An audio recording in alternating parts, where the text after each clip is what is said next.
अब तक हमें भूगोल और विज्ञान की किताबों में यही पढ़ाया गया कि धरती पर कुल 7 महाद्वीप हैं।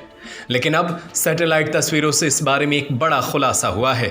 इन तस्वीरों से पता चला है कि पृथ्वी पर कुल 7 नहीं बल्कि 8 महाद्वीप हैं।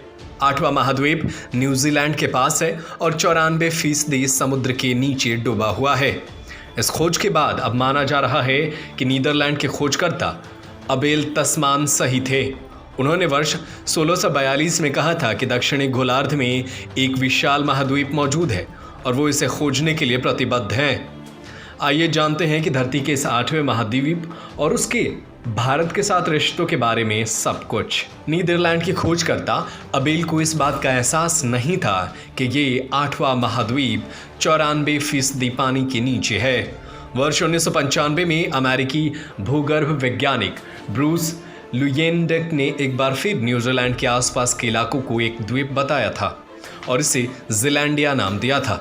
इसके बाद अमेरिकी भूगर्भ सर्वे विभाग ने एक शोध कराया जिसमें धरती की सतह की आंतरिक तस्वीरों को शामिल किया।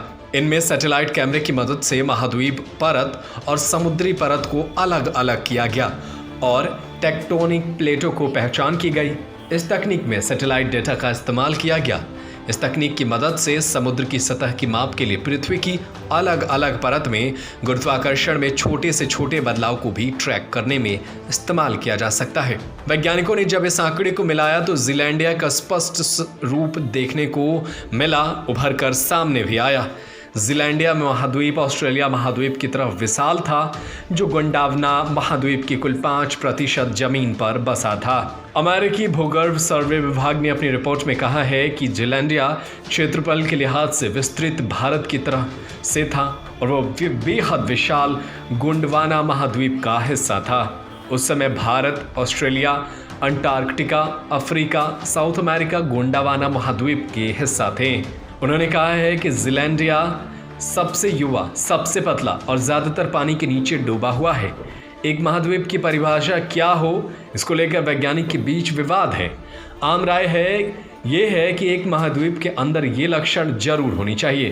पहला, महाद्वीप समुद्र तल से ऊपर उठे हुए हो। दूसरा, सिलिकाम्य रूपांतरित अवसादी 3 तरह की चट्टानें वहाँ मौजूद हो। तीसरा, समुद्री परत की तुलना में स्थलीय परत मोटी हो। चौथा, एक काल्पनिक क्षेत्र हो जो विशाल फलक में फैला हो, उसका रूप समुद्र से अलग हो। अमेरिकी भूगर्भ सर्वे के मुताबिक पहले 3 बिंदु किसी महाद्वीप के परत के निर्णायक तत्व हैं और कई भूवैज्ञानिक की किताबों और समीक्षों में इस बारे में विस्तृत जानकारी दी गई है।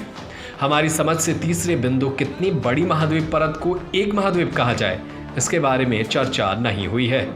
ब्यूरो रिपोर्ट, खबरें अभी तक। Subscribe to our YouTube channel and press the bell icon to get the latest updates.